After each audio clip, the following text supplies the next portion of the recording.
자, 40조 인장 등록을 보도록 하겠습니다. 인장의 등록인데요. 23, 4, 5, 6회 때 쉬었고 26회 때 쉬었고 27회 때 작년에 출제가 됐네요.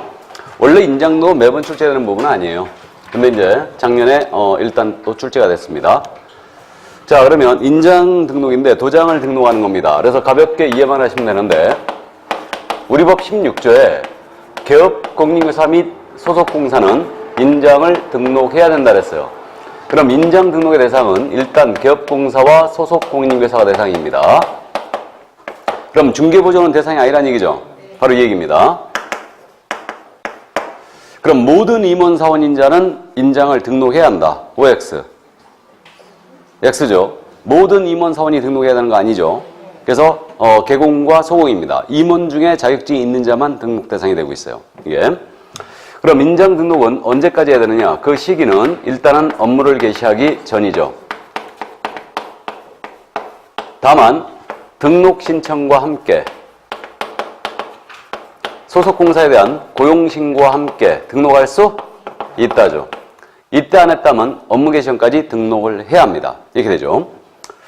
자, 그러면 여기서 개업공인중개사는 그가 고용한 소속공사가 중개행에 사용할 인장을 그의 업무 개시 전까지 등록하여야 한다. 개업공인중개사는 그가 고용한 소속공사가 중개행에 사용할 인장을 소속공사의 업무 개시 전까지 등록하여야 한다. OX.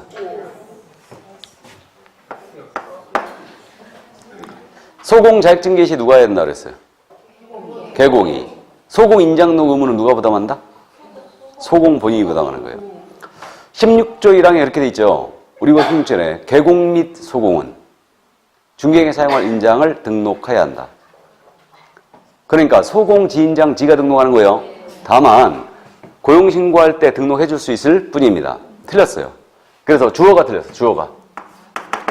소공은 그의 인장을 등록해야 한다고 나와야 되죠? 예, 이렇게 되죠. 그러니까 연습이 필요하겠죠? 그래서 어쨌든 정확하게 이해를 하고 있어야 돼요. 오늘 그래서 중개원 파트는 어려운 내용이 아닌데 이게 연습이 안 됐으면 여기서 소나기 무지하게 맞고 옵니다. 소나기가 뭔 뜻인지 아시죠? 예. 자, 다음 이제 어떤 인장을 그럼 등록해야 되는가? 등록할 인장에 대한 부분인데 등록할 인장은 일단 개인인 개업공사가 등록할 인장과 소공이 등록할 인장. 이게 틀리고요. 법인인 개업공사가 등록할 인장이 역시 틀리다는 얘기죠. 그래서 개인인 개업이 등록할 인장은 일단 가족관계 등록부나 주민등록표상에 성명이 나타난 것이어야 돼요. 그리고 그 크기가 가로 세로 각각 7mm 이상 30mm 이내의 것이어야 한다 그랬죠. 그래서 성명 반드시 한글이나 한자로 도장에 나타나 있어야 되고 그 다음에 사이즈는 7:3으로 기억합니다. 7mm 이상 30mm 이내의 것이 됩니다. 너무 적어도 안 되고 너무 커도 안 된다. 그래서 벼락맞은 대추나무로 이쁜 도장 받고 등록하시면 되죠. 그럼 동그란 인장 되고 사각 인장 되죠. 그래서 실무적으로 통상 2.1cm 정도 이 두 장을 쓰고 있습니다. 그래서 7mm, 30mm 범위로 들어와야 돼요. 그래서 개인은 이쁜 도장 받고 등록하시면 됩니다. 근데 법인은 달라요. 법인은 상업등기규칙이죠. 상업등기규칙에 따라 신고한 법인의 인장을 등록하셔야 돼요. 그럼 상업등기규칙에 따른 신고한 법인의 인장이라는 게 뭐냐? 이게 바로 법인인감도장이죠. 법인인감도장은 어디 신고돼 있다고요? 등기소에. 우리 개인인감도장은 동사무소 신고돼 있죠. 그러니까 등기소에 신고되어 있는 법인인감도장 법인은 등록하셔야 됩니다. 이렇게 돼요. 그래서 법인은 상업등기규칙이 꼭 나와야 돼요. 상업등기규칙 따라 신고한 법인의 인장이 된다. 자, 그럼 이제 요 법인의 분사무소입니다. 분사함 사용할 인장은 어떻게 돼 있냐면 상업등기규칙에 따라 이 법인의 대표자가 보증하는 인장을 등록할 수 있다. 이렇게 돼 있어요. 그래서 대표자 보증 인장을 등록할 수 있다라고 돼 있어서 이거 등록 안 해도 된다는 뜻 아니라고 했죠. 이건 선택권을 준 거예요. 선택권을. 그럼 예를 들어서 평택시에 주된 사무소가 있는 법인입니다. 그럼 이 법인은 이 평택시에는 어떤 인장 등록돼 있는 거예요? 법인인감 등록돼 있죠. 근데 이 법인이 군포시에 분사함 설치했습니다. 그러면 이 군포시 분사함 사용할 인장의 등록으로 일단 인장으로 법인인감만 등록하도록 한다면 이건 무지한 불편을 초래할 수 있다고 했죠, 이거. 그러니까 선택권을 준 거죠. 이걸 등록하지 않는다면 이 법인의 대표자가 보증하는 인장을 등록할 수도 있다는 얘기예요. 바로 이 얘기입니다. 그러니까 이거 할 수 있다로 되어 있는 거예요. 그래서 하야한다 아닙니다. 이렇게 되고요. 그럼 대표자 보증하는 인장이 뭔지는 몰라도 된다고 했어요. 이거는 우리가 상법상 지배인인감이라고 그랬죠? 그러니까 상법상 지배인이라는 자가 있다고 했는데 그 지배인인감을 얘기합니다. 그럼 지배인이라는 자가 우리로 돌아오면 이게 뭐라고요? 지점장. 우리 분사무소의 지점장이 누구예요? 책임자죠. 그러니까 이제 이 책임자가 분사무소에 대한 지점 듣기를 하면서 등기소에다가 자기가 업무에 사용할 도장을 신고해 놓을 수가 있는데 이것이 바로 다름 아닌 대표자 보증하는 인장이에요. 그래서 분사무소는 둘 중에 하나는 꼭 등록해야 됩니다. 이거는. 자, 그럼 그 점 이해를 해 두시고요. 자, 그럼 이제 이 어디다 등록을 해야 되는가 이 문제가 있죠. 등록 장소에 대한 부분은 당연히 등록관청에 등록해야 되죠. 근데 분삼 사용할 인장의 등록입니다. 분삼 사용할 인장의 등록은 어디다 해야 돼요? 주된 사무소 등록관청에 들어가야 되죠. 여기에 들어갑니다. 그래서 군포시 사용할 인장의 등록을 평택시장이 한다는 얘기입니다. 바로 이 얘기예요. 자, 그 다음 이제 등록 인장이 변경됐어요. 그럼 변경 등록을 해 주셔야 돼요. 변경 등록은 변경한 날로부터 며칠? 7일입니다. 인자야 전등소등해라. 7일까지 인자야 전등소등해라. 인장의 변경 등록. 며칠?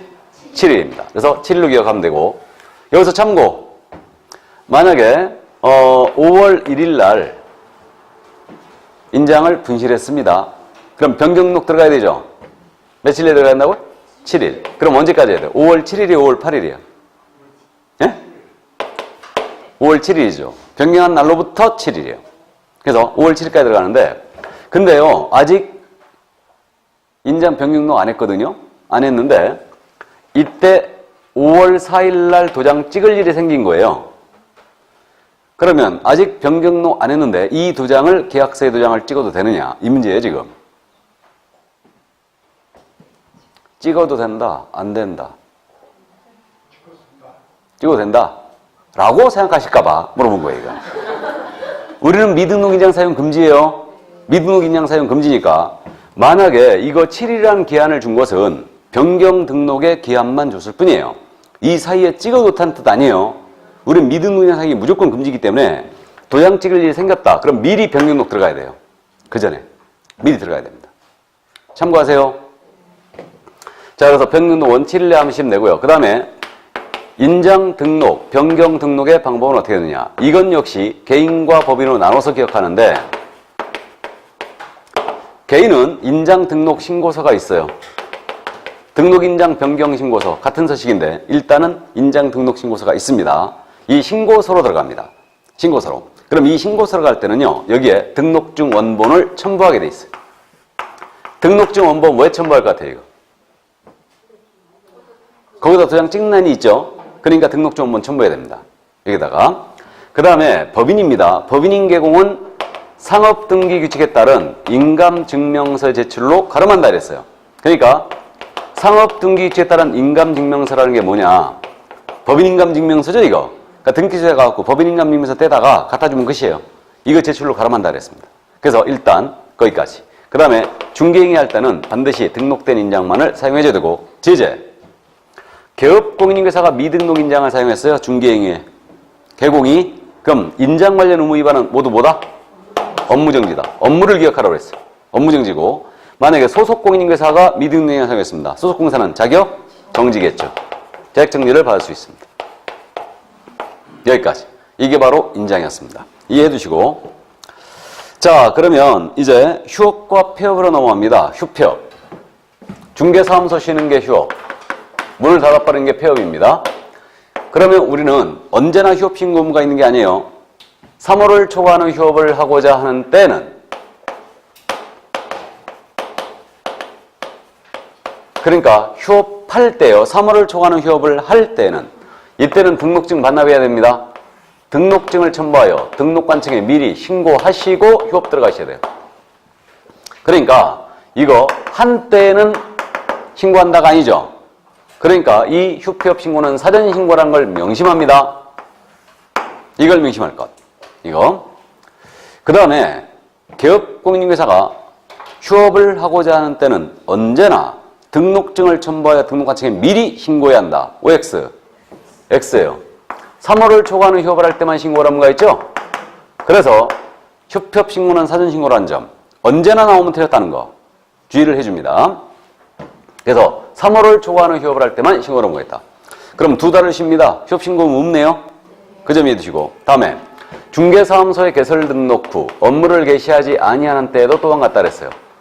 중개사무소 개설 등록 통지를 받았는데 3월이 넘도록 업무를 개시하지 않습니다. 그럼 이때는 휴업신고를 하셔야 된다는 얘기예요. 그 얘기입니다. 이거. 그래서 지난주에 등록 절차 하면서 3개월 내는 업무 개시해야 한다 이런 기준은 없다고 그랬어요. 그러나 휴업과 관련해서 등록 통지가 됐는데 3월이 넘도록 업무를 개시하지 않는다면 휴업신고 미리 하셔야 됩니다. 이거. 그 얘기예요. 이거. 그래서 휴업신고 안 한다면 업무 개시 3개월 내 들어가야 됩니다. 일단은. 자, 그래서 그 정도 이해하시고. 그럼 이거 맞았나요? 개업공사가 등록 후 3월을 초과하여 업무를 개시하지 아니한 때에는 휴업신고를 해야 한다.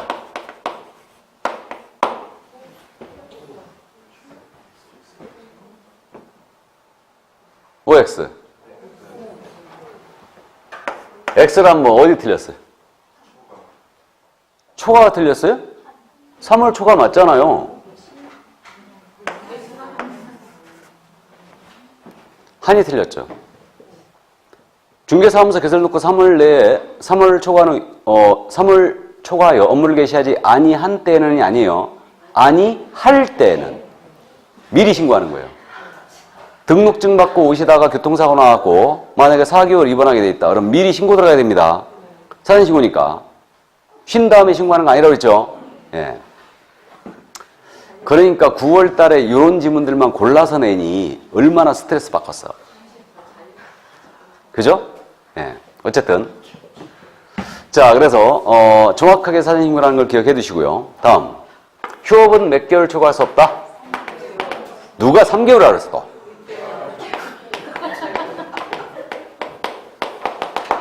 휴업은 6월을 초과할 수 없죠? 예, 6월을 초과할 수 없습니다. 이게 단 원칙이에요. 단, 부득이한 사유가 한 때는 그러하지 아니하다. 그럼 부득이한 사유가 이것도 생각보다 잘 물어봐요. 질병으로 인한 요양, 징집으로 인한 입영, 취약이죠. 그 밖에 이에 준하는 사유가 있다면 6월을 초과하는 휴업이 되죠. 이때는 최장기한 제한이 있다 없다? 없다. 그럼 거꾸로 부득이한 사유가 없다면 최초의 4개월의 휴업을 하고 기간 변경하여 연장 3개월 합니다. 된다 안 된다? 안 된다. 부득이한 사유가 없다면. 근데 부득이한 사유가 있다면 얼마든지 최장기한의 제한을 받지 않고 휴업 들어갈 수 있습니다.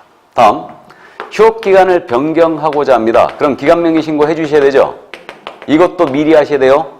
그래서 4개월 아파갖고 이제 쉬겠다고 휴업 신고했는데 놀아보니까 너무 좋았죠? 한 달 더 놉니다. 미리 신고 들어와야 돼요. 이렇게 되고요. 그 다음에 휴업한 중개업을 재개하고자 합니다. 그럼 재개 신고해 주셔야 되죠? 그럼 역시 재개 신고. 이것도 미리 해야 됩니다. 그럼 휴업기간이 만료되어 업무를 재개하고자 합니다. 재개신고 안 해도 됩니까? 해야 되죠? 왜 해야 되냐? 휴업신고할 때 등록증 반납해버렸죠? 그렇기 때문에 재개신고받은 등록증은 반납받은 등록증을 즉시 반환하게 돼 있죠?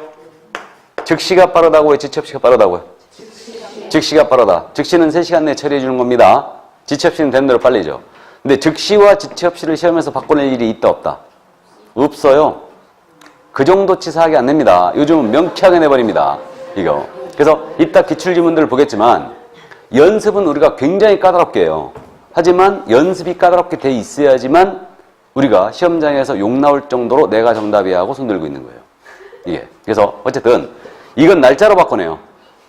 즉시를 지체없이로 바꿔내고 틀린 이유로 만들어놨다. 제가 책임질 테니까 시험지 쫙 찢어불고 오세요. 시험지만.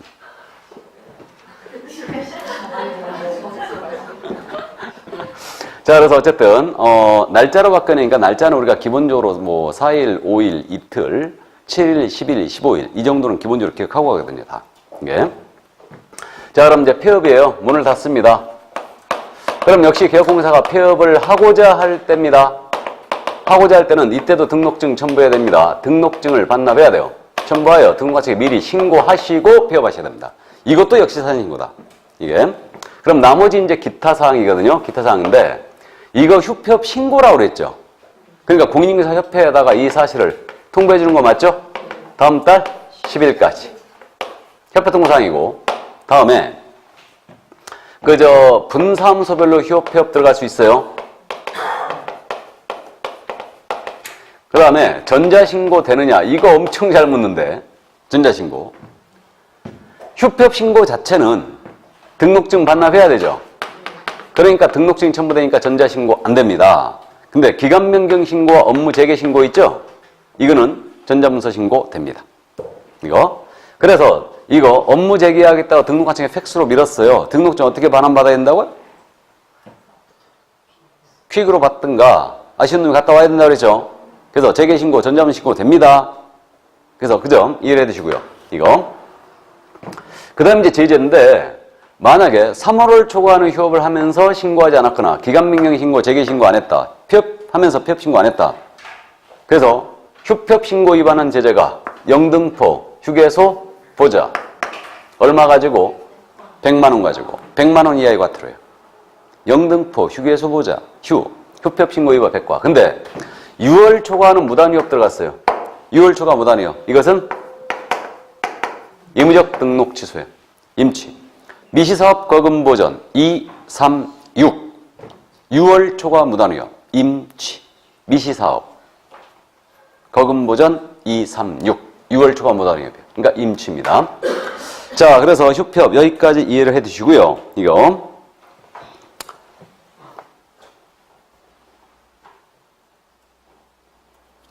자, 이제 간판의 철거로 넘어갑니다. 간판 철거. 이건 단답형이에요, 그냥. 그러면 일정 사유가 봤을 때는 간판을 지체 없이 철거하는 겁니다. 지체 없이다.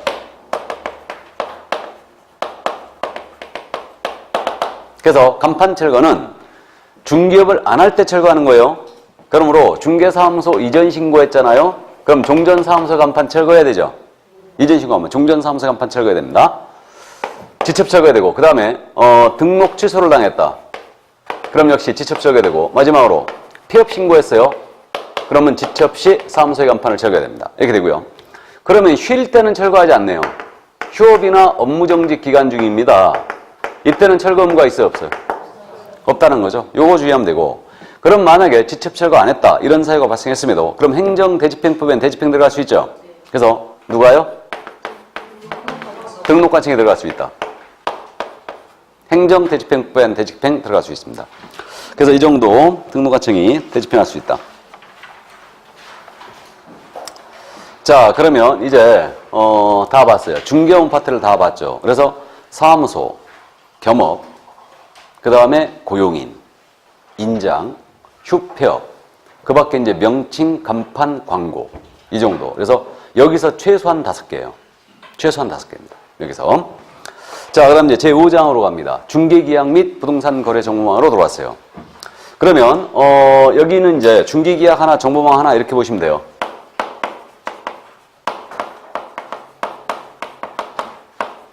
그럼 중개계약은 이거라고 그랬죠. 이 토지를 갑과 을이 거래하시는데 이 거래를 A가 소개하십니다. 내 토지 팔아주세요. 알았어요. 내 토지 구해주세요. 알았어요. 의뢰인과 개업공사에 체결되는 계약을 중개계약이라 한다고 그랬죠. 이게 중개계약이고 중개의뢰계약의 준말이에요. 중개계약입니다. 그럼 갑과 을 사이 토지에 대한 매매교환, 임대차 같은 계약이 있는데 이 계약을 우리는 거래계약이라고 부른다. 그래서 오늘은 중개계약, 다음 주는 거래계약을 공부하시는 거죠. 이거. 그럼 이제 중개계약 제도로서 두 가지를 두고 있는데 하나는 일반 중개계약 제도가 있어요. 일반 중개계약은 보통 중개계약이라고도 하는 것입니다. 그래서 일반 중개계약은 이거죠. 의뢰인 갑이 개업공사 A한테 중개 의뢰해놓고 옆집 B한테 또 중개 의뢰하고 옆집 C한테 또 중개 의뢰하고 이집 가장 먼저 거래를 승사시킨 개공한테 보수주는 거예요. 이 집, 이 집, 이 집 이렇게 넣는다는 얘기죠. 이게 우리나라에서 가장 많은 형태입니다. 그래서 우리 법 22조에 통칙 규정을 현재 두고 있는 거예요. 이게.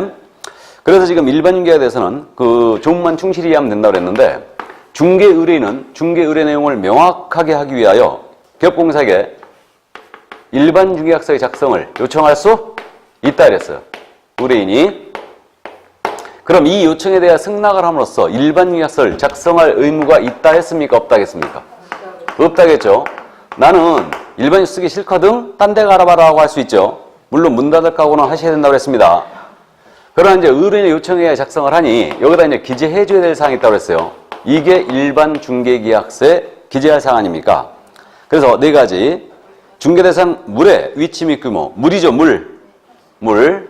그 다음에 거래 예정 가격, 가. 그 다음에 거래 예정 가격에 대한 중개보수 기재해줘야 되죠. 그래서 중개보수, 수. 그 다음에 의뢰인과 개공이 준수할 사항. 이게 물가 수준이다. 물가 수준. 자, 이제 확실히 하고 하자고요. 물은 중개상물이라는 거 알아요. 이게 중개대상물의 위치 및 규모죠. 소재지 면적. 그러니까 물 상태 아닙니다. 중개대상물의 상태에 관한 사항 아니에요. 이런 것들을 주의해 주시고, 다음에 가는 가격이죠. 예정 가격이다, 거래 가격이다. 예정 가격이에요. 확실히 하세요. 다음에 수는 무조건 안기표에서 보수죠, 이거. 중개보수. 그래서 중개계약 체결할 때 보수 분쟁이 많으니까 중개보수를 정하라는 얘기예요. 다음에 의뢰인과 개공이 준수할 사항을 이제 써줍니다. 자, 그 다음에 이제 우리 국토교통부 장관이에요. 국토교통부 장관은 일반 중개계약의 표준이 되는 서식을 정하여 그 사용을 권장할 수 있다. 그래서 국토부 장관이 정하여 사용을 권장할 수 있다. 협회가 정하여 사용을 권장할 수 있다. 틀렸고, 국토부 장관은 표준서식을 정하여 사용을 권장해야 한다도 틀렸고, 확실하게 해두시고, 이때 국토부 장관이 정하는 표준서식이 현재 정해져 있다, 안 정해져 있다? 정해져 있다고 그랬죠? 정해져 있고, 그러나 이 서식을 개업공사는 일반 계약서에 사용할 의무는 있어요, 없어요? 작성한 다음에 보관할 의무도 없다. 어떤 의무도 없다. 그래서 일단 일반 계약제도 여기까지 기억하시고, 문제는 전속이에요. 전속. 전속 중개약은 매번 출제합니다. 무조건 출제하는데 지금.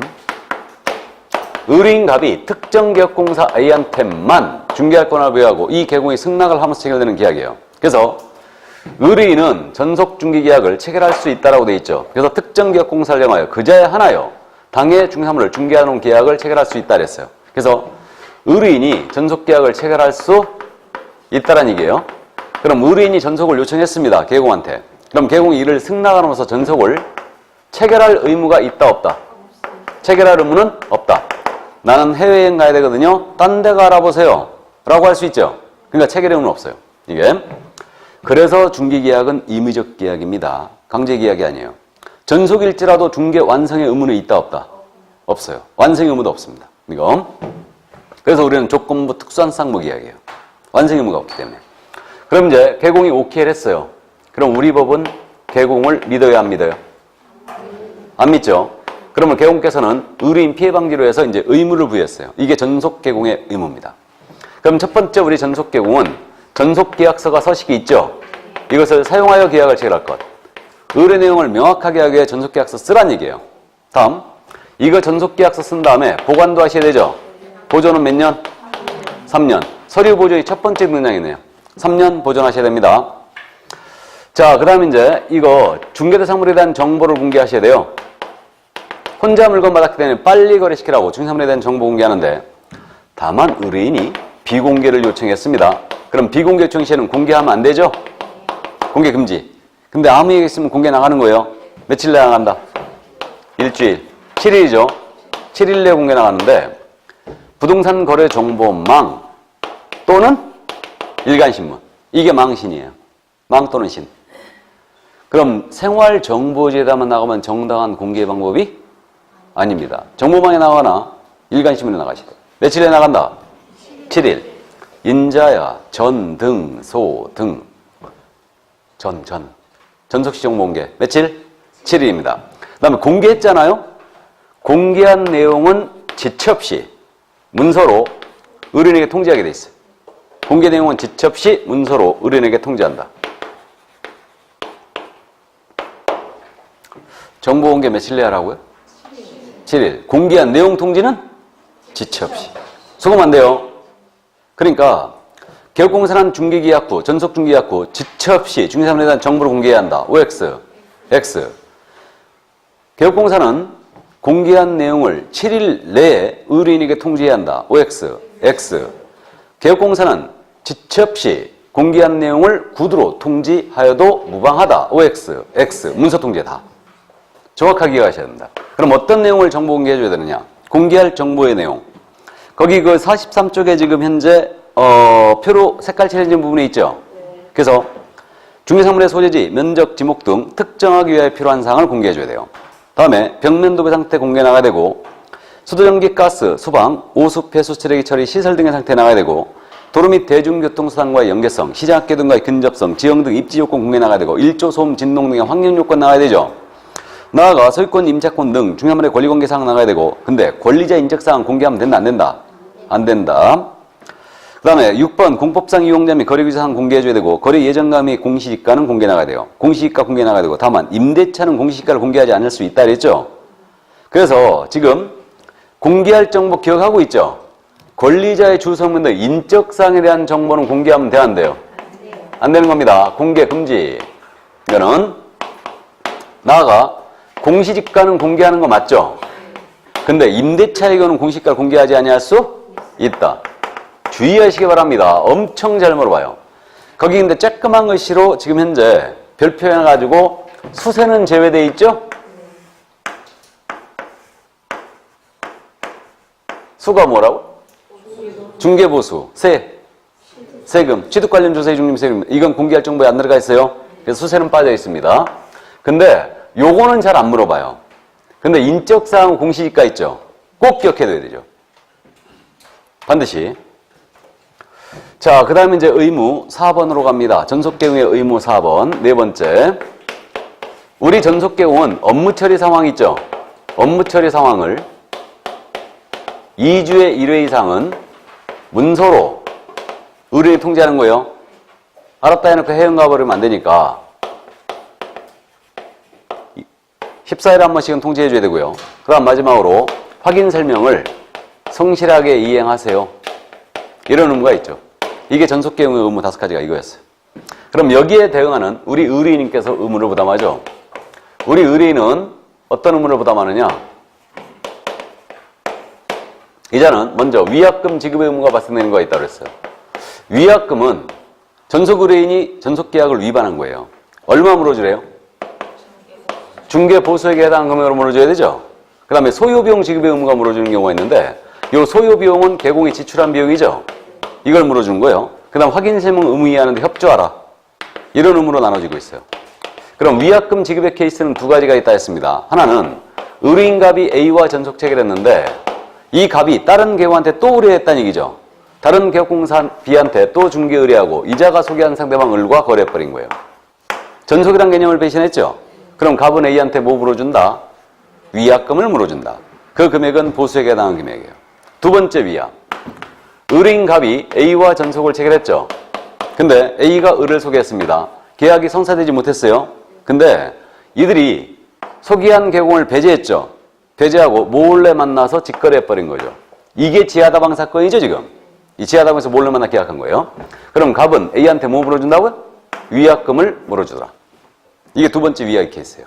개공을 배제하고 당사 간에 직거래한 경우죠. 이거. 자, 그 다음 이제 소요비용 지급의 의무는 이거는 개공이 지출한 비용을 물어주는 겁니다. 근데 조건이 있죠. 중개보수의 50%를 물어주는 게 아니에요. 50%미 내에서. 이걸 주의해야 돼요. 중개보수 50%미 내에서 지출한 비용을 물어준다. 이게 이제 그 소요비용 지급의 의무인데 의뢰인 갑이 A와 전속을 체결했습니다. 아파트 내놓고 시장 가셨죠. 그래가지고 옆집에 사시는 을을 만나갖고 같이 이제 시장을 보다가 내 아파트 내놨다라고 했더니 을이 그거 내가 샀게 그런 거죠. 그러니까 전속 의뢰인이 우연히 만난 상대방을 그랬죠. 이때 이 을을 우리는 뭐라 부른다고요? 스발상. 스스로 발견한 상대방이죠. 이때는 배신한 거 아니니까 갑은 A한테 그 비용만은 물어줘라 이 얘기예요. 단 조건이 중개보수의 50%미 내라는 거죠. 50%를 물어주는 게 아닙니다. 그러므로 만약에 A가 요 스발상과 거래할 당시에 60만 원 지출한 비용이 있다면 얼마까지 물어주면 돼요, 의뢰인은? 50만 원까지. 맞죠? 그 다음에 30만 원 지출한 바가 있어요. 그럼 얼마 물어줘야 돼요? 30만 원 다 물어줘야지. 됐습니까? 바로 이게 소유비용 지급 의무고, 확인 설명 의무 이해하는데 의뢰인은 협조할 의무가 있지요. 이거. 전속은 유효기한이 명문 규정이 있죠. 유효기한 명문이 몇 개월 원칙으로 한다? 3개월 원칙으로 하죠. 3개월 원칙으로 하고 다만 약정으로 변경할 수 있죠. 여기까지. 이게 바로 전속 중기계약제도였습니다. 자, 그러면 전속계약제도를 다 봤네요. 이제 부동산 거래 정보망 들어갑니다. 이게 부동산 거래 정보망이 말이에요. 해거리 문제가 돼가고 있는데 원래 매우 출제했어 이거. 근데 이게 사실 출제자가 나도 솔직히 말씀드려서 정보망은 알고는 있어야 되는데 이게 전혀 실효성이 없는 규정이죠 지금. 제가 그 말씀 드린 적 있죠. 애 써서 지정받은 자만, 거래정보 사업자 지정받은 자만 잘못하면 감옥 갈 수 있다고 그랬죠. 그냥 운영해도 아무 상관이 없는데. 맞죠? 그렇기 때문에 어쨌든 그래도 우리는 이해는 해야 된다. 시험에 대비니까. 자, 그럼 이제 인터넷을 통한 부동산 거래 시스템. 이것이 바로 부동산 거래 정보망이에요.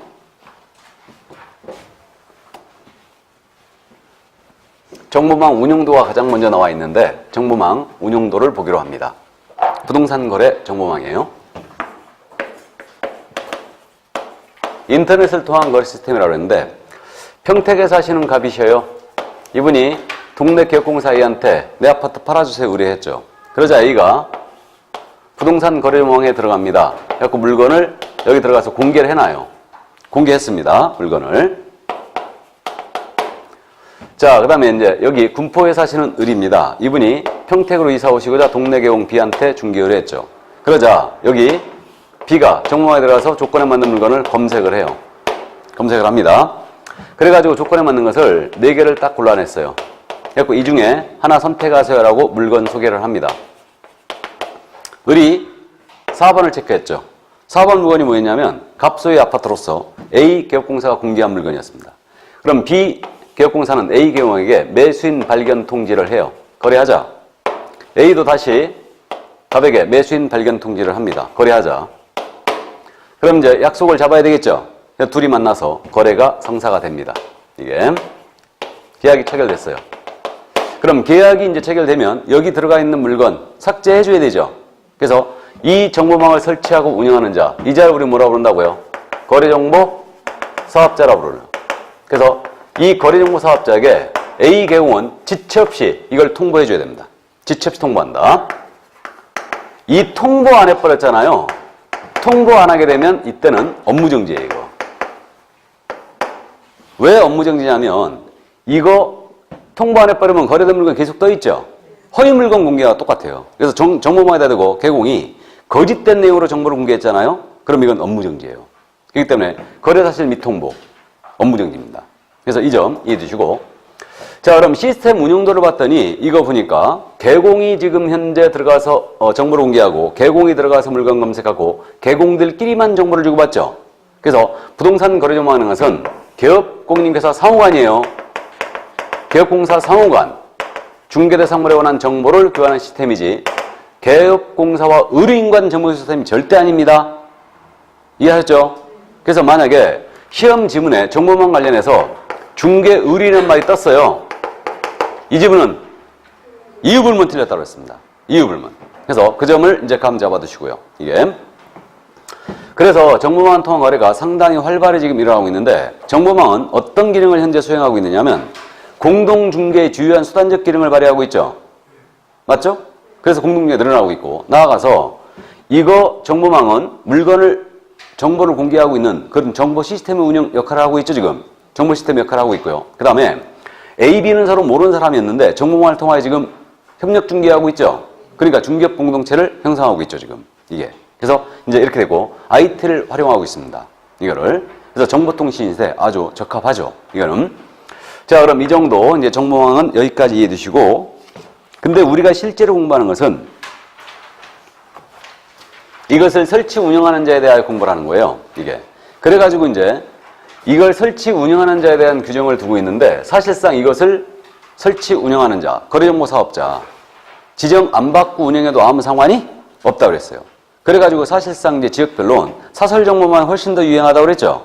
그래서 T업체나 L업체가 있다고 그랬는데 그래서 지역별로 이렇게 개업공사들이 단체를 구성해갖고 자기네들끼리 시스템 운영하는 거예요. 이거 단체로 운영하고 이제 시스템 운영하면서 여기서 이 운영에 대한 부분은 우리가 일단 시스템 자체에 대한 부분은 우리가 타치를 안 하지만 이들이 만약에 운영함에 있어서 불공정 거래 행위했잖아요. 그럼 이거 제재를 받을 수 있다고 했죠. 그러니까 불공정 거래 행위하면 공정거래위원회가 있죠. 그래서 공정거래위원회에서 이 개업공사에게 시정조치나 과징금 나갈 수 있다고 그랬어요. 그럼 시정조치나 과징금이 나갔습니다. 그럼 이것을 이유로 하여 이 개공한테 우리 등록관청은 직접 업무정지 때를 벌일 수 있죠. 그리고 이 시정조치나 과징금을 2년에 몇 회? 2회 이상을 받았다. 2회 이상을 받아버리면 이때는 등록도 취소할 수 있어요. 임의적 등록 취소죠, 이거. 그래서 미시사업 거금보전 236 2년에 2회 이상 시정조치 과징금 받으면 등록 취소가 가능하다. 이렇게 돼 있고요. 그래서 시정조치나 과징금 결장 전 정확검명 임과밖에 중시. 이게 업무적인 사유인데 중시 시정조치 과징금 받으면 업무적인 먹을 수 있어요. 그래서 이 정도 감자 받으시고. 그게 바로 그래서 교재 44쪽에 색깔 칠의문 참고 부분의 2번 시정조치 또는 과징금에 부과란 말 나와 있죠? 이 부분이에요. 그래서 일단 그 정도 감자 받으시고 26회 때 물어봤죠, 이거를. 자, 그러면 이제 거래정보사업자로 내려갑니다. 그럼 거래정보사업자에 대해서는 정보망을 설치하고 운영하는 자다. 그럼 먼저 지정요건을 정확하게 기억을 해 주셔야 되는데 거래정보사업자는 지정이라는 표현을 쓰고 있죠. 이 지정권자는 누구예요? 국토부 장관. 그럼 국토부 장관은 일정 수 이상의 거래정보사업자를 지정해야 된다, 할 수 있다? 할 수 있다요. 지정할 수 있다. 지정할 수 있답니다. 이렇게 돼 있죠. 해야 된다 아니에요. 그럼 이제 지정요건은 먼저 전기통신사업법이 있죠. 이 법에 따른 부가통신사업자일 것. 그럼 부가통신사업자면 다 되니까 개인이든 법인이든 따지다 안 따진다? 안 따진다. 외국인도 지정받을 수 있죠. 근데 중개법인만은 돼요, 안 돼요? 중개법인은 안 된 거예요.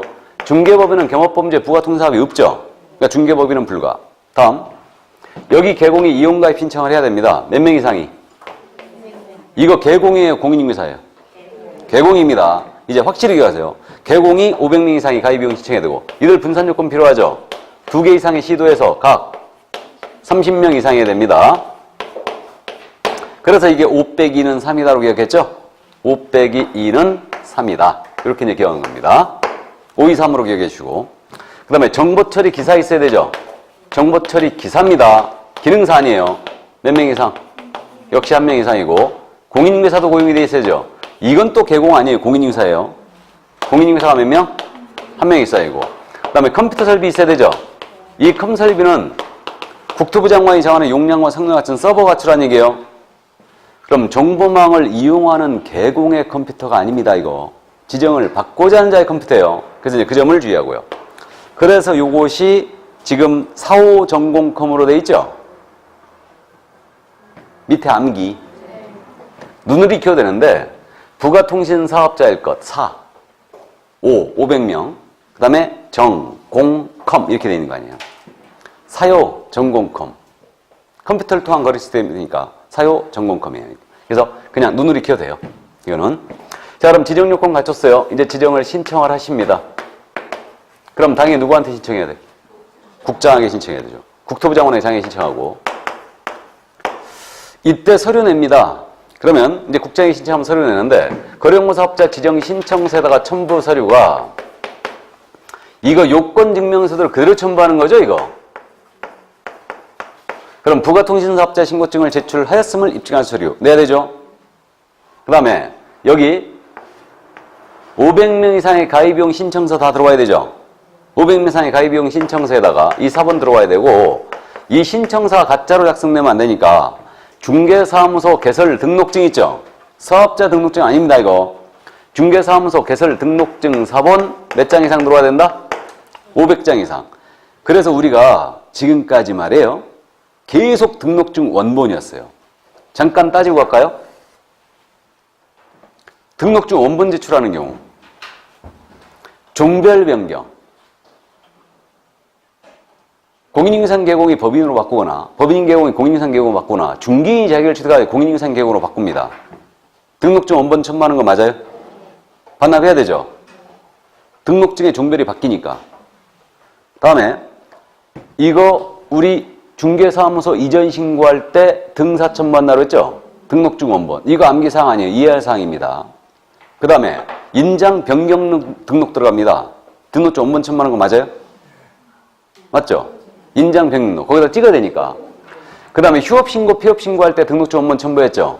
기간 변경 재개신고는 첨부할 일이 없고 일단 그래서 그때 등록증 원본 첨부했어요. 이렇게 돼 있고 그 다음에 등록 취소하면 7일 내 증 반납해야 되죠? 원본 반납입니다. 그거. 그 다음에 지금 여기는 뭐예요 근데? 사본. 그러니까 요거만 기억하면 되네. 개설등록증 사본 500장 이상 여기서 들어갑니다. 그 점 이해하시고 그 다음에 정보처리 기사자격증 사본 들어가야 되죠. 여기서 기사자격증 사본 들어가고요. 공인인증서 자격증 사본 들어가죠 지금. 그죠? 자, 그래서 이 부분을 또 주의합니다.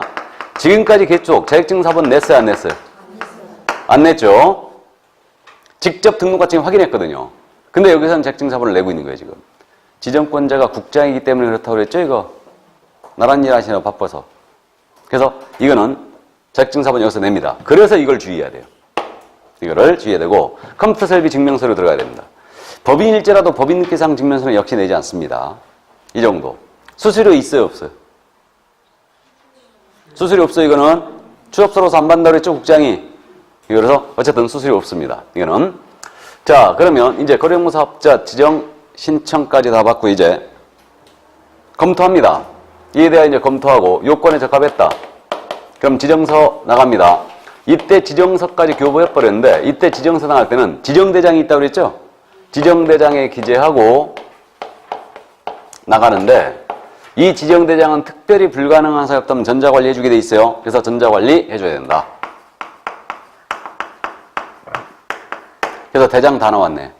자격증 교부대장, 중개사무소 등록대장, 거래업무사업자 지정대장 모두 같은 규정이다.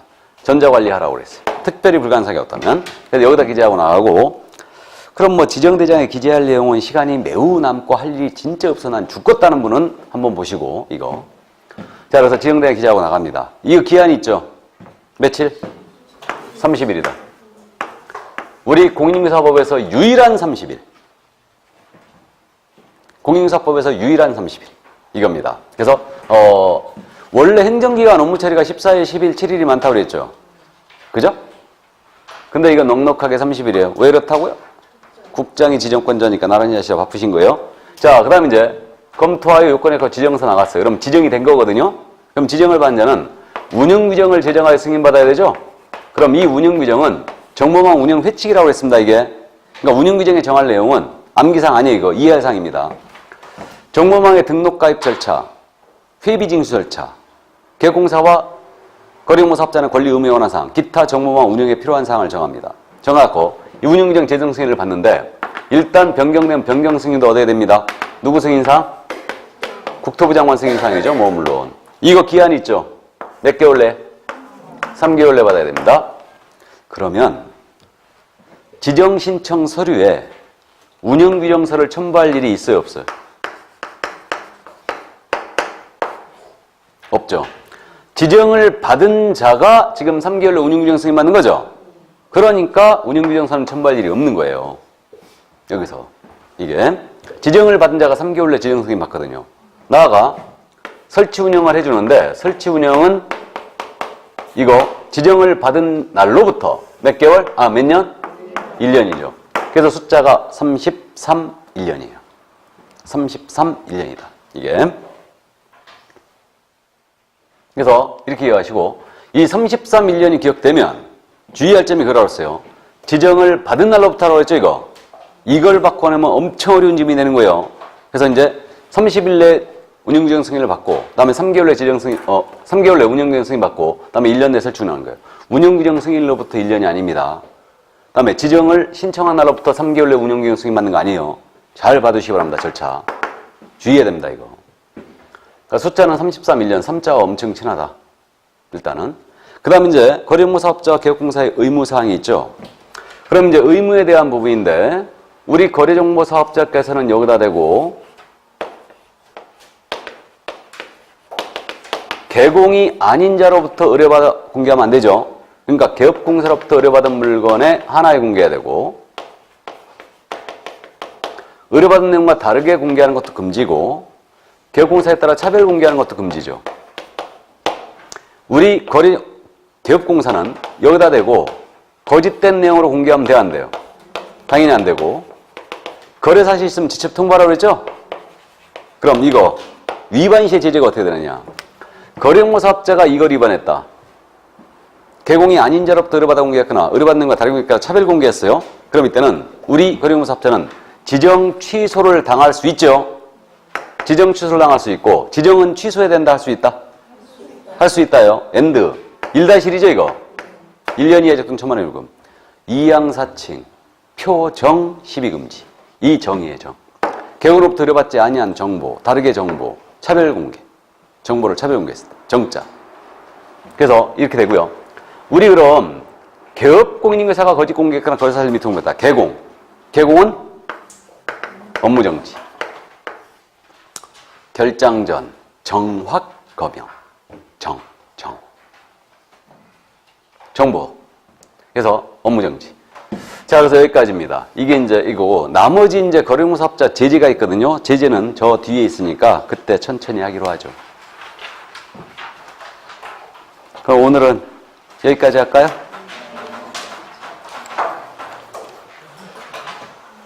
유해물 보죠.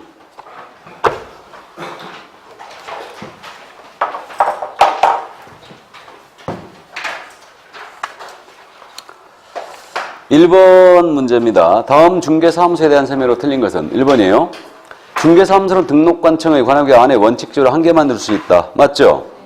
2번, 이중 설치가 금지되는 중개사무소는 공인인증사법령상 중개사무소의 기준을 갖추지 못한 사무소도 포함된다. 알아보시겠어요? 이게 판례예요. 그러니까 이제 가설건축물이나 무허건축물에 설치했다 하더라도 중개업을 영위할 수 있는 독립공간을 확보해버리면 이거 이중사무소로 가는 거죠. 그러니까 사무소의 기준을 갖추지 못한 사무소도 포함되는 거예요. 독립공간 확보하면 되는 겁니다. 3번입니다. 분사무소는 주된 사무소 등록관청 관할구역 안에는 둘 수 없다. 그죠? 4번 중개사무소를 공동으로 사용하라는 개업공사는 등록 또는 사무소 이전 신고 시에 건물주의 사용 승낙서를 첨부해야 한다. OX. 건물주의 승낙서가 아니죠. 다른 개공의 승낙서입니다. 그래서 4번 정답. 5번 중개사물에 대한 광고하는 개업공사는 사무소의 명칭 및 소재지를 광고에 명시해야 한다. 맞아요? 명칭, 소재지, 성명, 연락처가 나가야 되죠. 자, 2번 내려가죠. 중개사무소 이전. 옳은 것은 1번입니다. 중개사무소를 등록관청 관할구역 외지역으로 이전한 때는 이전 전 중개사무소 관할 등록관청에 신고해야 한다. OX. X. 이전 전이 아니고 이전 후. 2번 중개사무소 이전 신고는 이전한 날부터 7일 내야 한다. 7일이 아니고 10일. 분사무소를 이전한 때는 이전 후 분사무소 직원을 등록관청에 신고한다. 이전 후가 아니고 주된 사무소죠. 4번 중개사무소 이전 신고한 자는 그 사무소의 간판을 10일 내에 철거한다. 10일이 아니고 지체 없이. 다음에 5번 중개사무소 이전 신고하는 자는 신고서에 중개사무소 등록 중 원본을 첨부해야 한다. 맞았죠? 네. 5번 정답. 등사예요. 등사. 3번 내려가죠. 다음 중 개업공사의 업무 범위와 관련한 설명으로 틀린 것은 1번입니다. 법제 7638호 부칙제입주 제2한 개업공사. 이자가 누구예요? 중개인. 중개인은 경매대상 부동산에 대한 권리분석 및 취득의 알선과 매신청 대리업을 영위할 수는 없지요. 맞죠? 2번 질문. 공인인증사인 개업공사는 다른 개업공사를 대상으로 한 중개업의 경기법 적용을 영위할 수 없다. 공인중개사인 개공은 웬만하면 할 수 있다라고 나와야 되죠. 그러므로 틀렸어요. 2번 정답. 3번. 모든 개업공사 특수법인 제외하고 모든 개업공사는 상가의 분양 대행을 영위할 수 있다. 모든 개공, 상가 분양 대행 할 수 있나요? 있죠. 다음 4번. 중개법인은 중개업에 부수하여 이사업체에 알선을 할 수 있다. 맞죠? 5번 질문. 개업공사가 경매대상 부동산에 대한 매신청 대리업을 영위하고자 하는 경우는 법원에 미리 등록을 해줘야 되죠. 경매대상 부동산에 대한 대리. 그럼 법원에 미리 등록해야 되죠. 자, 4번 내려갑니다. 소공이나 보조원에 대한 설명이다. 옳은 것은 1번. 개업공사가 소속공사를 고용하거나 고용하게 종료된 때는 10일 내에 등록관청에 신고해야 한다. 틀렸어요. 고용신고는 언제까지? 업무 개시 전까지. 종료신고는 10일 내. 2번 소속공사가 사적으로 중개의뢰인에게 손해 입힌 경우에도 기업공사는 중개의뢰인에게 손해배상 책임을 진다. OX. X. 업무상 행위에 대해서만 손배 책임을 지는 거죠. 사적으로 손해입혀도 책임지는 거 아닙니다. 3번 공사운영상 기업공사는 고용인의 업무상 행위로 벌금형을 선고받을 수 있다. 맞아요? 그렇죠. 양벌기 중에 벌금형 받을 수 있어요. 그럼 맞고 4번 모든 소속공사는 확인설명서 및 거래계약서에 기업공사와 함께 서명 및 날인해야 한다. 모든 소공이 아니죠. 중개행위한 소공이죠. 중개행위한 소공.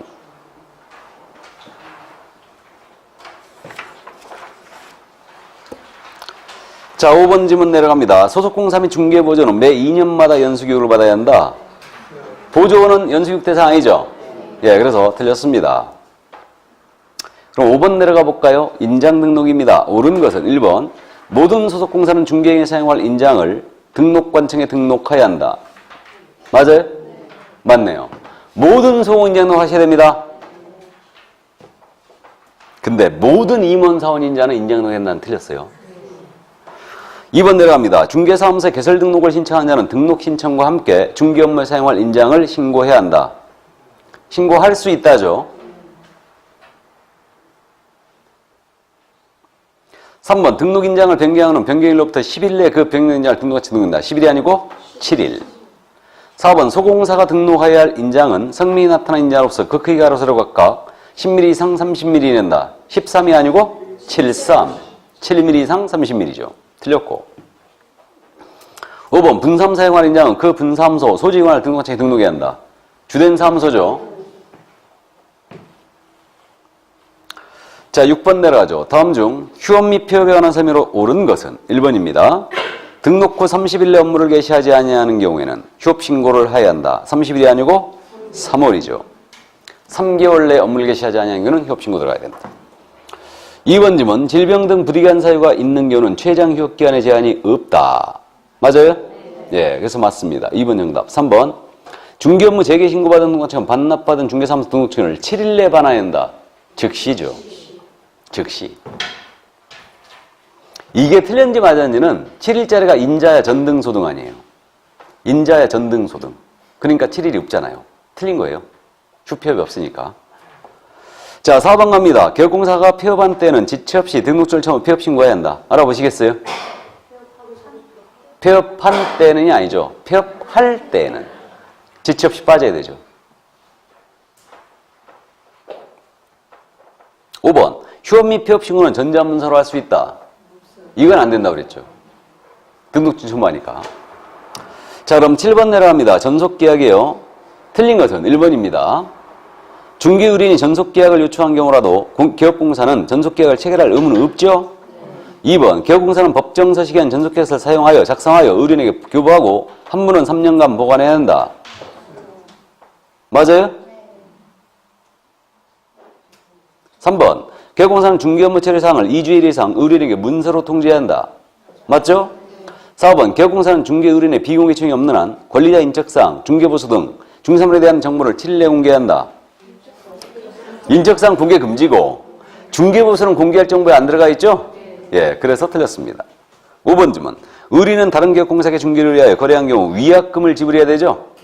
예, 그래서 정답은 4번이었어요.